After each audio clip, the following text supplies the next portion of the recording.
HOD, Ayurveda and Naturopathy Department from Mansa Medical and Health Training Institute, Jaipur, Rajasthan. आप जो हमारे संस्थान से कोर्स कर रहे हैं CCAT, यह course certificate course in Ayurveda therapy, यह कोर्स NIOS शिक्षा मंत्रालय एवं भारत सरकार के द्वारा प्रायोजित कोर्स है जो कि संपूर्ण भारत में मान्य है। लास्ट कुछ वीडियोस में हमने इसके जो सिलेबस था उसके कुछ टॉपिक्स हमने डिटेल में समझे थे। जो हमारा लास्ट टॉपिक रहा है वह पंचकर्म में जो प्रधान कर्म से विरेचन कर्म पर हमने डिटेल में डिस्क्रिप्शन आपको दिया था। आज हम उसी को आगे बढ़ाते हुए जो पंचकर्म जो मुख्य हमारा कर्म होता है वस्ती कर्म के ऊपर हम चर्चा करेंगे। आज वस्ती कर्म जो है वातिक व्याधि प्रधान जो दोष होते हैं उनमें हम जो वातिक दोष प्रधान जो व्याधियां होती हैं उनमें मुख्यतः हम जो कर्म को प्रयोग करते हैं वह हमारा वस्ती कर्म होता है। वस्ती से मीनिंग नॉर्मल लैंग्वेज में यदि हम समझे तो जो एनिमा हम प्रयोग करते हैं गुदा के द्वारा, शीशन मार्ग के द्वारा या योनि के द्वारा जो हम एनिमा को प्रयोग करते हैं वह एनिमा ही हमारा क्या कहलाता है, वस्ती कर्म कहलाता है। तो इसकी जो प्रॉपर डेफिनेशन है वो हम थोड़ा सा देख लेते हैं कि गुदा, शीशन नलिका और योनि के माध्यम से एनिमा के द्वारा अपेक्षित चिकित्सीय प्रभाव के लिए औषधियों को देना, यह हमारा क्या कहलाता है, वस्ती कर्म कहलाता है।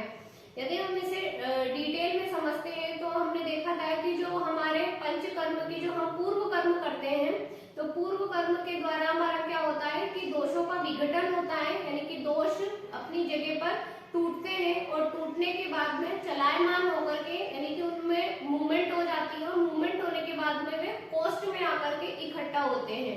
और इसके बाद जब हम पंचकर्म में प्रधान कर्म का प्रयोग करते हैं जिसमें कि हम वमन, विरेचन, वस्ती, जिसमें हमारी दो प्रकार की वस्ती होती है, अनुवासन वस्ती, आस्थापन वस्ती और शिरोविरेचन, जो कि हमारे प्रधान कर्म कहे गए हैं। इनका जब हम प्रयोग करते हैं तो जो कोष्ठ में दोष इकट्ठे हुए होते हैं उनका शोधन हो जाता है, यानी कि वे शरीर से हम बाहर निष्कासित कर देते हैं। तो इसी उद्देश्य के लिए हम क्या करते हैं, वस्ती का प्रयोग करते हैं। जब भी वातिक व्याधियां होती है या वात प्रधान दोष की जो व्याधियां हैं उनके लिए मुख्य चिकित्सा कही गई है वस्ती कर्म को। तो इसी के बारे में आज हम डिटेल में समझेंगे। सबसे पहले हम देखते हैं कि वस्ती का जो शरीर पर प्रभाव है वह क्या क्या होता है। तो वस्ती का शरीर पर जो प्रभाव है यानी कि वस्ती कर्म जो हम करवा रहे हैं तो वस्ती कर्म का शरीर पर क्या प्रभाव होता है, तो शुक्र का पुनर्स्थापन होता है। जो क्षीण व्यक्ति होते हैं उनमें क्या होता है, ग्रहण का कार्य होता है, यानी कि जो अधिक दुर्बल व्यक्ति है या बहुत अधिक क्षीण हो चुके हैं या क्रश व्यक्ति है तो उनमें क्या करते हैं हम उनकी वृद्धि करने के लिए या ग्रहण कर्म जिसे कि हम संतर्पण कर्म बोलते हैं तो उसके लिए भी हम क्या करते हैं, वस्ती का प्रयोग करते हैं। यदि शरीर में बहुत अधिक रुक्षता आ रही है तो रुक्षता के लिए भी हम वस्ती का प्रयोग करते हैं। मोटे व्यक्ति जो कि ओबेस पेशेंट है उनको कर्षण करने के लिए यानी कि उनमें जो तर्पण चिकित्सा है उसमें भी हम वस्ती का प्रयोग करते हैं। यह दृष्टि में वृद्धि करती है, साथ में जरा अवस्था जो रहती है उसकी प्रक्रिया को रोकने का कार्य करती है, अर्थात जो हमारे एजिंग साइन जो दिखाई देने लगते हैं एज के अकॉर्डिंग तो उनको यह सप्रेस करने का काम करती है, यानी कि धीरे धीरे जो हमारे एजिंग साइन आने लगते हैं वह कम करती है। हम देखते हैं कि वस्ती के प्रकार, वस्ती जो है आयुर्वेद में दो प्रकार की बताई गई है, एक होती है अनुवासन वस्ती और एक होती है आस्थापन वस्ती। आस्थापन वस्ती को ही हम निरू वस्ती कहते हैं जो कि क्वाथ बेस्ड होती है, जिसमें कि हम काढ़े की प्रिपरेशन को यूज करते हैं, वो हमारी क्या कहती है, कहलाती है निरू वस्ती या आस्थापन वस्ती कहलाती है, जो कि अत्यधिक मात्रा में शोधन का कार्य करती है। यदि हम अनुवासन वस्ती और आस्थापन वस्ती को जब कंपेयर करते हैं तो कंपेयर करने पर हम देखते हैं कि जो निरू वस्ती होती है वह पर्टिकुलर डिसीज के अकॉर्डिंग हम पेशेंट को प्रोवाइड करते हैं और साथ ही में ये क्या करती है, अत्यधिक शोधन का कार्य करती है।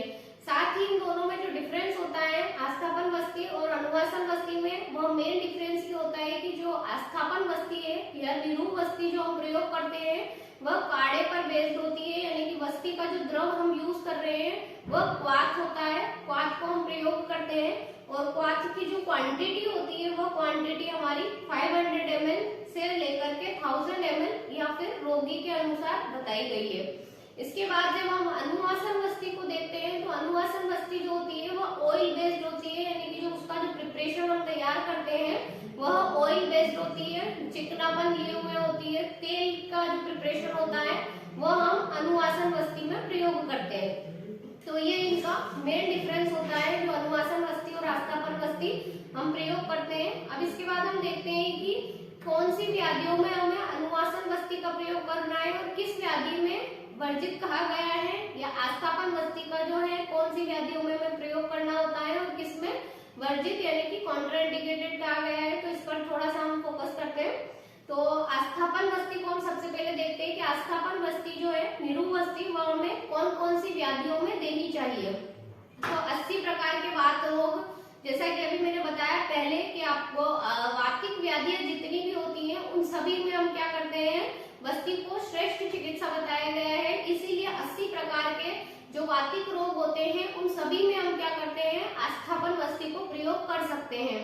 इसके अतिरिक्त ज्वर में विभिन्न प्रकार की वेदनाएं, प्रतिशाय जिसे कि हम सर्दी जुकाम से कोरिलेट करते हैं, कृमि, वात रक्त, कुष्ठ, अर्श और वेदना युक्त मूत्र त्याग यानी कि जो हमारा पेनफुल मिक्चुरेशन होता है, तो इन सभी व्याधियों में हम क्या करते हैं, आस्थापन वस्ती का प्रयोग करते हैं।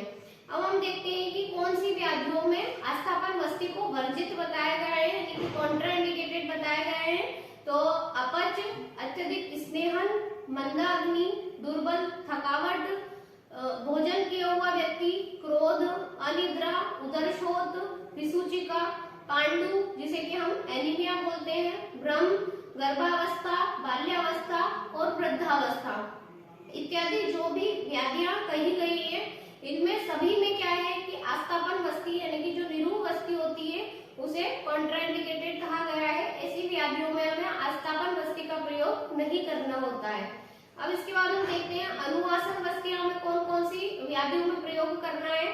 तो आस्थापन वस्ती जिसके जैसे ही हमें जितनी व्याधियों में हम आस्थापन वस्ती का प्रयोग कर रहे हैं उन सभी में हम अनुवासन वस्ती का भी प्रयोग कर सकते हैं। इसके अतिरिक्त कहा गया है कि रुक्षता, यदि शरीर में ड्राइनेस हो तो रुक्षता में या तीक्ष्णाग्नि में तथा वात व्याधियों में स्पेशली अनुवासन वस्ती करने का प्रावधान है, अनुवासन वस्ती करने के लिए कहा गया है। इसके बाद जो वर्जन बताया गया है कि अनुवासन वस्ती को किन व्याधियों में नहीं करना चाहिए, तो वो हम देख लेते हैं। एक तो यदि रोगी खाली पेट हो तो अनुवासन वस्ती हमें नहीं देनी है। जब ज्वर हो, प्रतिशाय हो, उरु में कड़ापन हो, विषाक्तता हो, गुरु आहार लिए हुए हो, त्वचा रोग हो या फिर स्थौल्य हो, तो स्थौल्य में भी जो कि ओबेस पेशेंट होते हैं उनमें भी हमें अनुवासन वस्ती का प्रयोग नहीं करना होता है, क्योंकि ये जो है वो पोषण और धारण का भी कार्य करती है अनुवासन वस्ती। तो ओबेस पेशेंट में और ज्यादा ओबेसिटी होगी, इसलिए हमें क्या होता है कि उसमें अनुवासन वस्ती का प्रयोग नहीं करना होता है। ओबेस पेशेंट में हम आस्थापन वस्ती का प्रयोग करते हैं। अब हम देखते हैं नेक्स्ट की वस्ती कर्म की जो प्रक्रिया होती है वो किस प्रकार से हम करते हैं। तो सबसे पहले तो हमने हर जो भी हम पंचकर्म कराते हैं वमन विरेचन सभी में हमने देखा कि सबसे पहले हमारे पास जो हमें साधन चाहिए होते हैं, जैसे कि औषध द्रव्य है, परिचारक है, कॉम्प्लिकेशन होने पर जो द्रव्य हमें अवेलेबल होते हैं या जो हम जिस द्रव्य के द्वारा हम वस्ती देना चाहते हैं, अनुवासन वस्ती हम दे रहे हैं या आस्थापन वस्ती हम दे रहे हैं, तो वो द्रव्य हमारे पास या औषधि हमारे पास तैयार होनी चाहिए। इसके बाद हम रोगी का बल, साथ में सत्व, वय आदि चीजों का जो परीक्षण करके इसके बाद में हम मरीज को वस्ती देते हैं। अब वस्ती देने के लिए सबसे पहले जो इम्पोर्टेंट चीज होती है वो होती है पोजीशन। पोजीशन से मीनिंग हो गया कि आयुर्वेद में कहा गया है कि जो स्थिति है, मरीज की जो स्थिति है वो वाम पार्श्व स्थिति होनी चाहिए, यानी कि जो एक पैर है मरीज का, यानी कि जो बायां वाला पैर होता है वो कंप्लीट स्ट्रेट होना चाहिए और दायां पैर जो है उसका घुटना पेट से अड़ा हुआ होना चाहिए। तो ये हमारी मॉडर्न के अकॉर्डिंग हम देखें तो साइड लेटरल पोजीशन जो होती है वह वस्ती के लिए कंफर्ट पोजीशन होती है। तो इसी के द्वारा हम वस्ती देते हैं, इस पोजीशन में मरीज को हम लेटाते हैं। इसके बाद में हम देखते हैं कि जो वस्ती का नेत्र होता है, यानी कि जो एनीमा हम दे रहे हैं, तो एनीमा देने के लिए सबसे पहले हमें गुदा का स्नेहन करना होता है। तो इसके लिए हम जात्यागी तेल का प्रयोग करते हैं। तो पहले हम गुदा का स्नेहन करते हैं। इसके बाद में जो वस्ती का नेत्र उसे जब हम प्रवेश कराते हैं तो बस्ती नेत्र को प्रवेश कराने के कुछ नियम बताए गए हैं कि रोगी को हम ऊपर की ओर सांस लेने के लिए बोलते हैं। इसके बाद में जो बस्ती नेत्र जब हम प्रवेश करा रहे होते हैं तो उसे बहुत अधिक शीघ्रता से प्रवेश नहीं कराना होता है, न ही बहुत अधिक मंद गति से कराना होता है। नॉर्मली हमें उसे प्रवेश कराना है। इसके बाद में हमें जो एनीमा होता है उसको पुश करना होता है और बस्ती को अंदर की तरफ जो द्रव्य हमें डालना है वो हम धीरे धीरे उसको अंदर प्रवेश करा देते हैं या अंदर उसको इंसर्ट कर देते हैं। इसके बाद में कुछ देर हम मरीज को उसी पोजीशन में लेटे रहने देते हैं और इसके बाद मरीज को हम आधा घंटे के समय में या 30 मिनट तक लगभग हम उसे उठा करके और जो शौच की जो पोजीशन होती है उस शौच की पोजीशन में मरीज को बैठने के लिए बोलते हैं, ताकि जो उसकी इंटेस्टाइन में जो एनीमा हमने जो द्रव्य प्रोवाइड कराया है, जो बस्ती द्रव्य अंदर गया है, वो कंप्लीट इंटेस्टाइन का शोधन करे और शोधन करने के बाद क्या होता है कि वो दोषों को लेकर के बाहर की तरफ आता है। तो इसीलिए हमें उसे शौच की पोजीशन में बिठाना होता है। इसके बाद जब उसे वेग आते हैं तो वो जो द्रव होता है वो बस्ती का द्रव बाहर निकल जाता है। तो ये हमारी क्या होती है, बस्ती की कंप्लीट प्रक्रिया होती है कि हमें किस प्रकार से बस्ती को देना है। इसके बाद हम देखते हैं कि चिकित्सा के लिए जो बस्ती हम दे रहे हैं इसके लिए हमें कौन कौन से उपकरण की आवश्यकता होगी। तो उपकरण हम देखते हैं कि ब्रिसेट टिप सहित प्लेन रबर का जो कैथेटर होता है वो हमें प्रयोग करना होता है। सिरिंज बैग का हमें प्रयोग करना होता है। दस्ताने पहनने होते हैं और इसके बाद में जो वॉच पीस होता है या कॉटन जो हम यूज करते हैं वो थोड़ा कॉटन की हमें आवश्यकता होती है। तो ये कुछ सामान हमें बताए गए हैं जो कि हमें बस्ती में काम में आने वाले सामान होते हैं। इसके बाद हम देखते हैं कि बस्ती में क्या क्या हमें सावधानी रखनी होती है। बस्ती कर्म जब हम देते हैं तो हमें क्या सावधानी रखनी होती है। तो सबसे पहले हम देखते हैं कि जो बस्ती हम दे रहे हैं उसमें मरीज को खाली पेट होना चाहिए। जब हम निरू बस्ती को दे रहे हैं तो मरीज को हम खाली पेट रखते हैं, यानी कि उसे हम 6 से 8 बजे के बीच में साधारण मालिश कराते हैं। इसके बाद हम उसे थोड़ा स्वेदन कराते हैं और स्वेदन करने के पश्चात हम उसे निरू बस्ती देते हैं।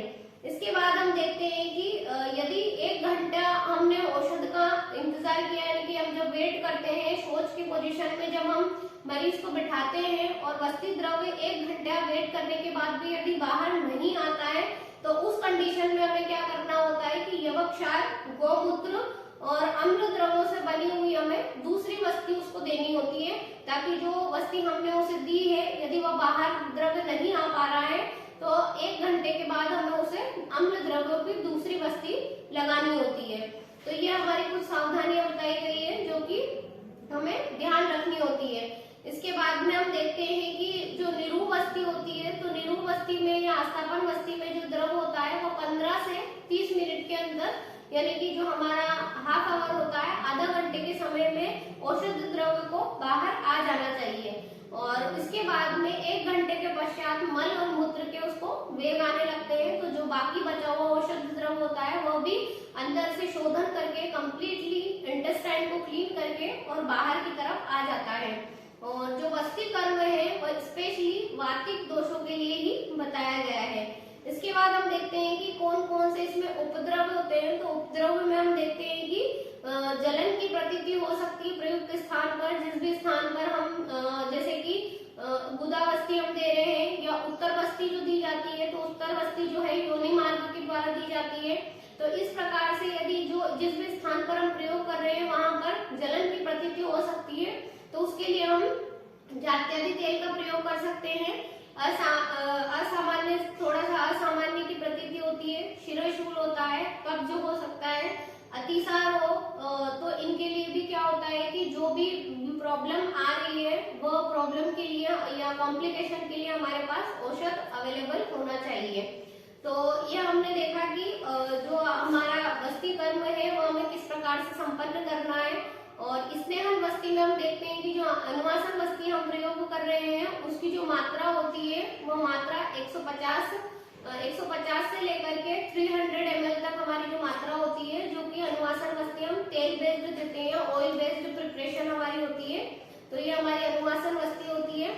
और इसी के साथ में हमने देखा कि वस्ती कर्मों में क्या क्या उपद्रव होते हैं, और आगे हम जो हमारा नेक्स्ट कर्म है उसके विषय में चर्चा करेंगे। तो नेक्स्ट कर्म के विषय में हम चर्चा कर रहे हैं, तो वह हमारा नस्य कर्म कहलाएगा। नस्य कर्म, लास्ट टॉपिक में हमने वस्ती को डिस्कस किया, वस्ती के बारे में कंप्लीट डिस्क्रिप्शन जो भी हमने दिया आपको समझाया था कि वस्ती क्या होता है, क्या कर्म उसमें हम करते हैं, कौन सी औषधियों का हम प्रयोग करते हैं, कितने प्रकार की वस्ती होती है और वस्ती के लाभ। नेक्स्ट जो हमारा टॉपिक है जो कि पंचकर्म का अंतिम कर्म कहलाता है। जो प्रधान कर्मों में 5 कर्म हमने देखे, वमन, विरेचन, अनुवासन वस्ती, आस्थापन वस्ती, और अंतिम जो हमारा कर्म आता है वो आता है शिरोविरेचन, जिसे कि हम क्या कहते हैं, नस्य कहते हैं। नस्य के अलग अलग टाइप्स बताए गए हैं, उनको हम आगे डिटेल में डिस्क्राइब करेंगे। पहले हम देखते हैं कि नस्य में होता क्या है। जब हमें ऊर्ध्व जत्रुगत रोगों का शोधन करना होता है, या ऊर्ध्व जत्रुगत हमारे जो सुप्राक्लेविकुलर रीजन के जितनी भी डिसीज होती है, जिसमें हमारा आई आ गया, ईयर आ गया, थ्रॉट आ गया, टंग आ गया, ये सारी, और हेड आ गया हमारा, तो इनसे रिलेटेड जो भी डिसीजेस होती है उसमें जब हमें शोधन कर्म करना होता है तो हम नस्य क्रिया का प्रयोग करते हैं। क्योंकि आयुर्वेद में जो कहा गया है वह कहा गया है कि नासा ही शीर्षोद्वारम, यानी कि जो नासा होती है, जो नाक जो कही गई है हमारी, वह नासिका जो है वह सिर का द्वार होती है। यानी कि जो भी दवाई या शोधन प्रक्रिया के लिए जो हम नस्य में जिस भी द्रव्य का प्रयोग करते हैं या औषध का प्रयोग करते हैं, तो वह नाक के द्वारा जब डाली जाती है तो पूरे सिर का भ्रमण करके और फिर वह बाहर आती है या बाहर निकलती है। तो इस कारण नासा ही शीर्षोद्वारम यानी नासिका को सिर का द्वार कहा गया है। तो नस्य का जो कर्म होता है वह हमारे लिए बहुत महत्वपूर्ण है, क्योंकि वमन कर्म के द्वारा हम क्या करते हैं, अधोभाग के जितने भी दोष होते हैं उनको बाहर निकालते हैं। विरेचन कर्म के द्वारा जो हम जो ऊर्ध्व भाग के जो रोग होते हैं उनको वमन के द्वारा निकालते हैं, अधोभाग के जो रोग होते हैं उनको हम विरेचन के द्वारा निकालते हैं, और वात रोग का जो भी शोधन हम करते हैं और शमन करते हैं वह हम वस्ती कर्म के द्वारा करते हैं।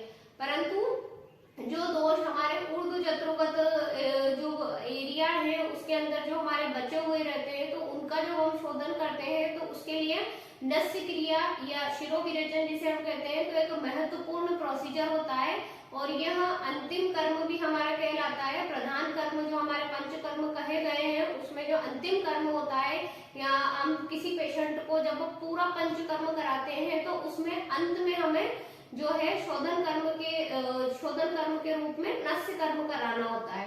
अब हम देखते हैं कि नस्य जो है उसमें क्या करते हैं, हम औषधीय तेल का प्रयोग करते हैं, जिसको कि हम नासिका रंध्र जो होते हैं उनके द्वारा हम डालते हैं। अब इसमें नस्य के अलग अलग प्रकार बताए गए हैं, जैसे कि नावन नस्य होता है, औपीड़न नस्य होता है, धूमापन नस्य होता है, धूम्र नस्य होता है, और प्रतिमर्श और मर्श नस्य, ये नस्य के प्रकार बताए गए हैं। अब इनमें से हम एक एक को थोड़ा सा डिटेल में समझ लेते हैं कि नावन नस्य क्या होता है। तो नावन नस्य में हम क्या करते हैं, स्नेह तेल का प्रयोग करते हैं, और स्नेह तेल की जो बूंदें होती है वह हम नासारंध्र में डालते हैं, और यह किस स्तर पर कार्य करता है, यानी कि कौन सी औषधियों में इसे प्रयुक्त किया जाता है। तो शिरशूल में, मोतियाबिंद जिसमें कि जिसे हम कहते हैं तिमिर रोग में, केश पतन की रोकथाम यानी कि जो हेयर फॉल होता है या बालों का ज्यादा झड़ना होता है तो उसके लिए भी हम क्या करते हैं, नावन नस्य का प्रयोग करते हैं। नेत्रशूल में, नासा के रोगों में, और वातज एवं पित्तज मुख रोगों में तो हम क्या करते हैं, नावन नस्य का प्रयोग करते हैं। इसमें जो औषध होता है उसको हम तेल की प्रिपरेशन होती है उसके द्वारा ही हम नस्य देते हैं, और जो इसकी मात्रा होती है वह उत्तम मात्रा जो कही गई है वह 8 बूंद कही गई है, यानी कि 8 ड्रॉप्स जो होती है वह उत्तम मात्रा कही गई है।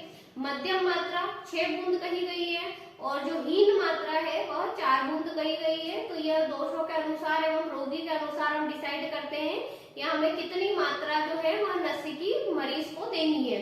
इसके बाद हम देखते हैं कि औपीड़क नस्य। तो औपीड़क नस्य जो होता है इसमें क्या होता है कि हम जो प्रिपरेशन तैयार करते हैं वह औषध का स्वरस होता है, यानी कि जो स्वरस हम निकालते हैं उस स्वरस को ही हम क्या करते हैं, नस्य, उसी का औषध द्रव्य का हम नस्य देते हैं, स्वरस का नस्य देते हैं। इसमें तेल की प्रिपरेशन नहीं होती है।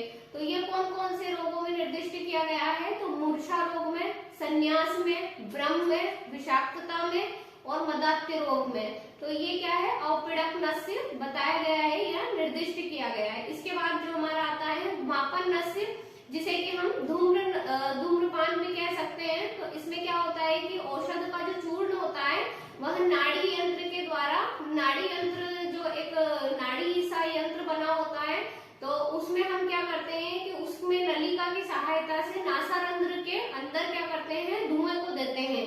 तो औषध द्रव्य का जो धुआं होता है वह नाड़ी यंत्र के द्वारा जब दिया जाता है तो इसे हम धूमापन नस्य भी बोलते हैं या धूम्र नस्य भी इसे हम बोलते हैं।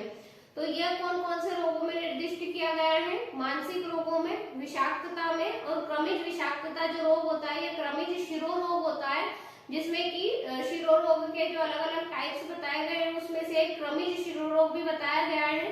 तो उसमें ये जो धूम्र नस्य होता है इसको निर्दिष्ट किया गया है। इसके बाद में हम देखते हैं धूमापन नस्य को। इसके बाद हम देखते हैं धूम्र नस्य। तो धूम्र नस्य में क्या होता है कि औषध जो नस्य होता है इसमें क्या होता है कि औषध नस्य को नासारंध्र के द्वारा तो धुएं को लिया जाता है और मुख के द्वारा इसको छोड़ा जाता है। तो यह क्या होता है, हमारा धूम्र नस्य कहलाता है। यह कौन कौन से रोगों में निर्दिष्ट है, तो शिरो रोग में, नासा रोग में और नेत्र रोग में निर्दिष्ट किया गया है। इसके बाद मर्श नस्य और प्रतिमर्श नस्य, दो अलग अलग नस्य के प्रकार बताए गए हैं। तो इनको थोड़ा सा हम देख लेते हैं कि जो नासा मार्ग के द्वारा जो तेल को दिया जा रहा है वही हमारा मर्श नस्य और प्रतिमर्श नस्य कहलाता है। परंतु दोनों में डिफरेंस यह होता है कि प्रतिमर्श नस्य जो है वह डेली दिया जा सकता है, प्रतिदिन दिया जा सकता है, किसी भी अवस्था के मरीज को दिया जा सकता है और किसी भी समय में दिया जा सकता है। परंतु जो मर्श नस्य होता है उसमें जो दोषों के अनुसार, वय के अनुसार एवं रोग के अनुसार उसको डिसाइड किया जाता है। तो इसमें हम देख लेते हैं कि प्रतिमर्श नस्य में और मर्श नस्य में क्या अंतर होता है। तो प्रतिमर्श नस्य में दोष उत्पन्न नहीं होते हैं, मर्श नस्य में दोष उत्पन्न हो सकते हैं। इसकी जो मात्रा है वह सुबह शाम 2-2 बूंद बताई गई है प्रतिमर्श नस्य की, जिसको कि हम डेली दे सकते हैं और किसी भी अवस्था में दे सकते हैं।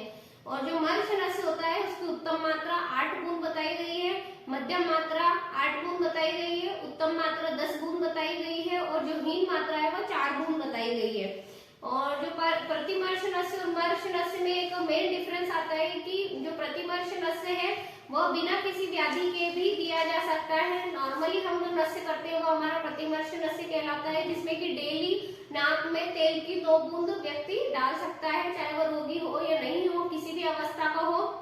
तो उससे क्या होता है कि नासागत जितने भी रोग हैं या रोग नहीं भी हो रहे हैं तो भी नाक का शोधन होता रहता है।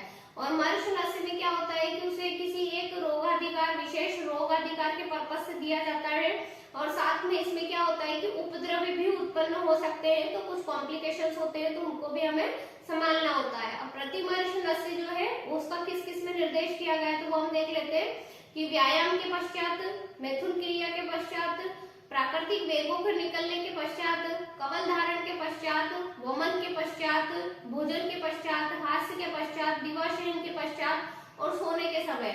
अर्थात कि प्रतिमर्श नस्य को कभी भी दिया जा सकता है, उसके लिए कोई बाउंडेशन नहीं बताई गई है। और नस्य कर्म का वर्जन, यानी कि जो नस्य कर्म है उसको किस अवस्था में या कौन कौन से समय में नहीं करना चाहिए तो हम देख लेते हैं। मंदाग्नि या अग्नि मान्य में जो है नस्य कर्म को नहीं करना चाहिए। मद्य, घृत एवं जल का पान किया हो तो नहीं करना चाहिए। खाली पेट नहीं करना चाहिए। विषाक्तता में नहीं करना चाहिए। थकान में नहीं करना है। नव ज्वर में, विरेचन के पश्चात नहीं करना है। नव प्रतिशाय में, प्रसूता ज्वर में, अनिद्रा में और कास में क्या है कि हमें जो नस्य कर्म है उसको नहीं करना चाहिए। अब हम देखते हैं कि शिरो विरेचन जो होता है उसकी प्रोसेस कैसी होती है, यानी कि जो नस्य कर्म हम करा रहे हैं उसे हमें कैसे कराना है तो उसको हम देख लेते हैं कि सर्वप्रथम मरीज जो है उसको कुछ हल्का आहार देना चाहिए, यानी कि मरीज जो है वो खाली पेट नहीं होना चाहिए। इसके बाद में मरीज को हम गर्दन को ऊपर करके थोड़ा सा लेटा देते हैं जिससे कि उसके नासारंध्र जो रहे अच्छे से खुले हों, या फिर लेटाने के लिए सलाह देते हैं या बैठा करके उसकी जो गर्दन है वो कुर्सी पर थोड़ी सी हम झुका देते हैं।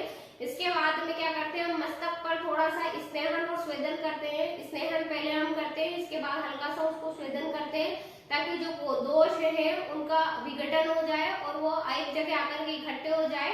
इससे कि क्या होता है, शोधन करने में इजी होता है। इसके बाद हम को ऐसे ऊपर की ओर पकड़ करके और उसमें नासा का जो वॉल होती है या नेजल जो वॉल हमारी होती है, सेप्टम जो होता है, उससे टच करते हुए हम बूंद को डालते हैं, ताकि क्या है कि जो एकदम से हम डालते हैं तो मरीज को इरिटेशन होता है, उससे उसको छींक आ जाएगी। इसलिए हम क्या करते हैं, दीवार से टच होता हुआ यानी कि सेप्टम से अड़ता हुआ तेल की बूंदें हम उसमें डालते हैं। उसके बाद मरीज को कुछ समय के लिए हम ऐसे ही लेटाए रखते हैं, थोड़ा सा उसकी सर की मालिश करते हैं, जिससे कि क्या होता है, जो तेल हमने नासारंध्र में डाला है वह पूरी तरीके से सिर में भ्रमण करता हुआ, घूमता हुआ नीचे की तरफ फिर से आ जाता है। तो उसे हमको मरीज को मना करना होता है कि आप इसको निगले नहीं और इसको बाहर की ओर थूक दे या बाहर की ओर उसको डिस्ट्रॉय करें, जिससे कि उसका जो कफ दोष होता है उसकी कटिंग होती है और कफ दोष जो है पूरी तरीके से बाहर निकल जाता है। इसी तरीके से हम दूसरे नासारंध्र में भी यही प्रोसीजर को करेंगे। मरीज को कुछ समय के लिए लेटा रहने देंगे और इसके बाद में हम उसको कुछ सावधानियां बताते हैं कि इसके बाद धूम नस्य को लेना होता है। धूम नस्य को लेने के बाद में धूम नस्य को जब मरीज लेता है और इसके बाद में क्या करना होता है कि उसे एकदम से धूप के कांटेक्ट में या हवा के कांटेक्ट में नहीं आना होता है। तो ये कुछ सावधानियां हैं जो मरीज को रखनी होती है। तो यह आज हमने देखा कि नस्य से किस प्रकार से प्रोसीजर होता है और कौन कौन से हम इसमें जो है प्रकार यूज करते हैं। इसके बाद हम देखते हैं कि नस्य में कौन कौन से द्रव्य प्रयोग किए जाते हैं या कौन सा तेल प्रयोग किया जाता है। तो मुख्य रूप से हम देखते हैं कि अणु तेल और षडबिंदु तेल का हम प्रयोग करते हैं। इसके बाद जब हम धूम नस्य देते हैं तो उसमें त्रिफलाग्रत और हल्दी का हम प्रयोग करते हैं। तो इस प्रकार से ये कुछ द्रव्य है, ये कुछ औषधियां हैं जो हम इसमें प्रयोग करते हैं। और सामान्य नस्य के प्रभाव यानी कि जब नस्य से सम्यक शुद्धि हो जाती है तो मरीज पे क्या प्रभाव हमें दिखाई देते हैं। तो लघुता की प्रतीति होती है, यानी कि मरीज को सर में जो है वो हल्कापन फील होगा, प्रसन्नता उसमें आ जाएगी और साथ ही क्या होता है कि निद्रा उसे अच्छे से आएगी, क्योंकि शरीर में जब हल्कापन हो जाता है, सिर उसका जो हल्का फील करेगा वो, तो उससे क्या होता है कि उसमें निद्रा अच्छे से आती है। तो ये सारे जो हमने देखा वो नस्य का प्रोसीजर था हमारा। और इसी के साथ में हमारा जो प्रधान कर्म का टॉपिक है, आज लास्ट टॉपिक पे हमने डिस्कस किया प्रधान कर्म। अब हम नेक्स्ट टॉपिक देखेंगे पंचकर्म जो हम कर रहे हैं। पंचकर्म में हमने देखा था कि 3 प्रकार की प्रोसीजर्स जो होती है वो हमारे लिए इम्पोर्टेंट होती है कि हम पहले पूर्व कर्म करते हैं, पूर्व कर्म के बाद हम प्रधान कर्म, जिसमें कि 5 पंचकर्म जो हम ले रहे थे, वमन कर्म, वमन विरेचन, अनुवासन वस्ती, आस्थापन वस्ती और शिरो विरेचन, जिसे कि हम कहते हैं नस्य। तो ये 5 प्रधान कर्म को हमने डिटेल डिस्क्रिप्शन उनका अच्छे से समझा। अब नेक्स्ट हम देखते हैं कि पश्चात कर्म। पश्चात कर्म भी इम्पोर्टेंट होता है हमारे लिए, क्योंकि तीनों ही प्रोसीजर को यदि मरीज को हमें सम्यक शुद्धि करानी होती है या नॉर्मली हमें उसे दोषों से मुक्त करना होता है, तो हमें तीनों ही कर्मों को सीक्वेंस वाइज कराना होता है। जैसे कि हम कभी भी देखते हैं कि कोई ऑपरेशन प्रोसीजर होता है या कोई ऑपरेटिव केयर होती है, तो हम देखते हैं कि प्री ऑपरेटिव केयर होती है, फिर मेन ऑपरेशन होता है और उसके बाद में पोस्ट ऑपरेटिव केयर होती है। तो इसी प्रकार से हमारा पंचकर्म भी जो होता है उसमें पूर्व कर्म होता है, प्रधान कर्म जो कि हमने कंप्लीट समझ लिया है। इसके बाद में जो पश्चात कर्म होता है वो भी इम्पोर्टेंट होता है। तो अभी हम इस टॉपिक में आज समझेंगे कि पश्चात कर्म क्या होता है। तो पश्चात कर्म में हम देखते हैं कि संसर्जन कर्म जो होता है उसे ही पश्चात कर्म कहा गया है। और संसर्जन कर्म का मीनिंग होता है कि जो फूड जो हम दे रहे हैं उसे हमें कौन से कंसिस्टेंसी में मरीज को प्रोवाइड कराना है और साथ में कितने दिन तक हमें उसे कौन सी डाइट पर चलाना है। तो ये हमारे लिए क्या होता है, संसर्जन कर्म कहलाता है। और ये महत्वपूर्ण इसलिए है क्योंकि जब हम पूर्व कर्म कराते हैं मरीज को और प्रधान कर्म कराते हैं, तो प्रधान कर्म में क्या होता है कि जो मरीज की अग्नि होती है, यानी कि जिसे हम जठर अग्नि बोलते हैं, जो डाइजेस्टिव पावर होती है वो क्या होती है, वीक हो जाती है। तो वीक होने पर क्या होता है कि हम उसे सीधे से ही नॉर्मल डाइट नहीं दे सकते हैं या हेवी डाइट हम मरीज को प्रोवाइड नहीं करा सकते। तो इसलिए क्या होता है कि जो एक क्रमबद्ध तरीके से एक फूड का जो चार्ट दिया गया है या एक डाइटरी चार्ट दिया गया है आफ्टर पंचकर्म प्रोसीजर, तो इसको हम क्या कहते हैं, संसर्जन कर्म कहते हैं, जो कि क्या करता है, डाइजेस्टिव पावर को बढ़ाने में हेल्प करता है।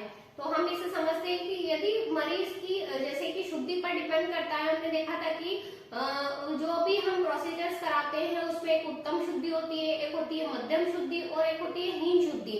तो जो उत्तम शुद्धि वाला जो मरीज है, जिसमें कि बहुत अच्छी तरीके से उसकी शुद्धि हो चुकी है, उसमें पंचकर्म प्रोसीजर हमने कराया है, तो उसमें क्या होता है, हमें 7 दिन तक संसर्जन कर्म को देना होता है।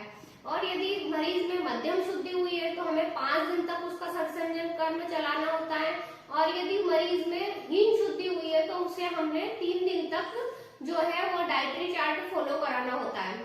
अब जो संसर्जन कर्म है उसमें क्या क्या चीजें होती है, तो इम्पोर्टेंट कुछ चीजें हैं, जैसे कि हम उनको समझ लेते हैं। जो शब्द हम अभी पढ़ेंगे कि जो मंड होता है वो क्या होता है, विलेपी होता है तो वो क्या होता है, तो क्या होता है कि जो मंड है वो क्या है, हमारा चावल का स्त्राव होता है। तो चावल का स्त्राव हम इसमें प्रयोग करते हैं। जो पेया है, पेया का मीनिंग हो गया है कि सूप टाइप से जो बिल्कुल लिक्विड सब्सटेंस होता है जिसमें कि 80% तक पानी होता है, तो वो हमारा पेया कहलाता है। और विलेपी जो कि हम देखते हैं कि जो भी पतला पकाया हुआ पदार्थ होता है जिसमें कि दालें होती है या चावल होता है, तो उसको पतला करके जो बनाया जाता है तो वो हमारा क्या कहलाता है, विलेपी कहलाता है। तो जो पेया, मंड और विलेपी है, इनको क्रमबद्ध तरीके से जब हम प्रयोग करते हैं तो यही हमारा क्या कहलाता है, पश्चात कर्म कहलाता है। और जो पश्चात कर्म हम कर रहे हैं या संसर्जन कर्म हम कर रहे हैं, इसका एकमात्र उद्देश्य होता है कि व्यक्ति को, हमें उसकी जो प्रधान कर्म उसमें संपन्न हुआ है तो उसकी जठर अग्नि जो कमजोर हो गई है उसको हमें स्ट्रॉन्ग करना होता है, या जठर अग्नि उसकी प्रदीप्त करनी होती है। तो हम समझते हैं कि इसे किस प्रकार से देना है। तो सबसे पहले हम देखते हैं कि प्रथम दिन। तो प्रथम दिन में हमें क्या करना होता है कि प्रथम दिन जब मरीज को हमने पंचकर्म को कराया है या प्रधान कर्म हमारा संपन्न हुआ है, तो उसमें जो सुबह का समय होता है उसमें हमें मरीज को भूखे पेट रखना है, यानी कि खाली पेट रखना है। उसे एक समय में हमें कुछ भी प्रदान नहीं करना है या कुछ भी खाने के लिए नहीं देना है। अब हम देखते हैं कि शाम का समय जब होता है तो शाम के समय में हमें पेया देना होता है। पेया जैसा कि अभी हमने समझा कि जिसमें 80% तक पानी होता है, वो पेया हमें मरीज को देना होता है। इसके बाद जब हम दूसरा दिन देखते हैं तो प्रधान शुद्धि, मध्यम शुद्धि और हीन शुद्धि के अनुसार देखते हैं। तो दूसरे दिन हमें क्या होता है, यदि उत्तम शुद्धि हुई है तो भी हमें पेया देना है, मध्यम शुद्धि हुई है तो भी पेया देना है, और अगर हीन शुद्धि हुई है तो फिर हमें उसे विलेपी स्टार्ट कर देनी होती है। इसके बाद जब हम दूसरे दिन में ही शाम का समय में देखते हैं तो शाम के समय में उसे प्रधान शुद्धि हुई है तो हम पेया ही देंगे अभी। फिर इसके बाद में मध्यम शुद्धि में हम उसे विलेपी प्रदान करेंगे या विलेपी हम उसे दे सकते हैं। और अगर हीन शुद्धि हुई है तो जो दूसरा दिन शाम को हम उसे दे रहे हैं तो कृत अकृत युष, यानी कि जो छौक लगा हुआ और बिना छौक लगा हुआ जो सूप होता है, इसे हम क्या कहते हैं, युष कहते हैं, तो वो हम उसे दे सकते हैं। इसके बाद हम तीसरा दिन देखते हैं। तो तीसरे दिन यदि प्रधान शुद्धि हुई है तो हमें उसे विलेपी देंगे सुबह के समय भी और शाम के समय भी। तीसरे दिन में यदि मध्यम शुद्धि है तो उसे हम सुबह के समय में तो विलेपी देंगे और शाम के समय में हम उसे अकृत युष देंगे, यानी कि जिसमें छौक लगा हुआ नहीं है वो सूप हम उसे देते हैं। इसके बाद हम देखते हैं कि तीसरे दिन में यदि हीन शुद्धि हुई है तो तीसरे दिन हम उसे क्या देंगे, कृत अकृत युष हम उसे देंगे और उसके बाद में शाम से हम उसका सामान्य आहार प्रारंभ कर देंगे। तो ये हमारा हीन शुद्धि वाले के लिए 3 दिन का जो प्रोसीजर होता है या 3 दिन का जो संसर्जन कर्म है वह समाप्त हो जाता है। यानी कि स्टार्टिंग में हमने देखा कि यदि प्रवर शुद्धि हुई है, यानी कि अच्छी से शुद्धि हुई है, उत्तम शुद्धि हुई है तो 7 दिन तक संसर्जन कर्म चलेगा। यदि मध्यम शुद्धि हुई है तो 5 दिन तक संसर्जन कर्म चलता है और यदि हीन शुद्धि हुई है तो 3 दिन तक चलता है। तो यहाँ पर तीसरे दिन हमारा जो हीन शुद्धि वाला है उसका जो संसर्जन कर्म है वो समाप्त हो जाता है और हम उसे नॉर्मल डाइट पर या नॉर्मल आहार पर हम उसे मरीज को डाल देते हैं। इसके बाद हम देखते हैं कि चौथे दिन, तो चौथे दिन यदि प्रधान शुद्धि वाले को हम देख रहे हैं तो हम उसे विलेपी देंगे और शाम के समय में उसे हम अकृत युष देंगे, यानी कि जो बिना छौक लगा हुआ सूप होता है वो हम उसे देंगे। इसके बाद में चौथे दिन में ही यदि मध्यम शुद्धि वाला मरीज है तो मध्यम शुद्धि वाले मरीज में हम क्या करेंगे, कृत युष देंगे उसे और अकृत हम उसे मांस रस देंगे, यानी कि जो छौक लगा हुआ मांस रस नहीं होता है, यानी कि जिसमें छौक नहीं लगा होता है वो मांस रस हम उसे प्रोवाइड कराएंगे। तो ये किसमें हो गया हमारा, प्रवर शुद्धि और मध्यम शुद्धि के लिए। अब हम देखते हैं 5वां दिन। तो 5वें दिन में हम क्या करेंगे, जो प्रवर शुद्धि के लिए हम देख रहे हैं यानी कि जो उत्तम शुद्धि हुई है उसके लिए तो हम क्या करेंगे, उस मरीज को हम कृत प्रारंभ कर देंगे। और इसके बाद में 5वें ही दिन शाम को हम उसे क्या देंगे, अकृत मांस रस देंगे, यानी कि सुबह के समय तो हम उसे छौंक लगा हुआ सूप दे रहे हैं और शाम को हम उसे क्या दे रहे हैं, जो बिना छौंक लगा हुआ मांस रस है वो हम उसे प्रोवाइड कराएंगे। इसके बाद 5वें दिन हम क्या करेंगे, जो मध्यम शुद्धि वाला मरीज है तो मध्यम शुद्धि वाले के लिए हम क्या करेंगे कि कृत मांस रस देंगे, यानी कि छौंक लगा हुआ मांस रस हम उसे देंगे और इसके बाद हम उसे सामान्य आहार पर डाल देंगे, यानी कि हम उसे सामान्य आहार देने लगेंगे। तो मध्यम शुद्धि वाले की भी 5 दिन का जो हमारा संसर्जन कर्म होता है वो समाप्त हो जाता है। इसके बाद में जो हमारा छठा और 7वां दिन बचता है वो उत्तम शुद्धि वाले मरीज के लिए होता है।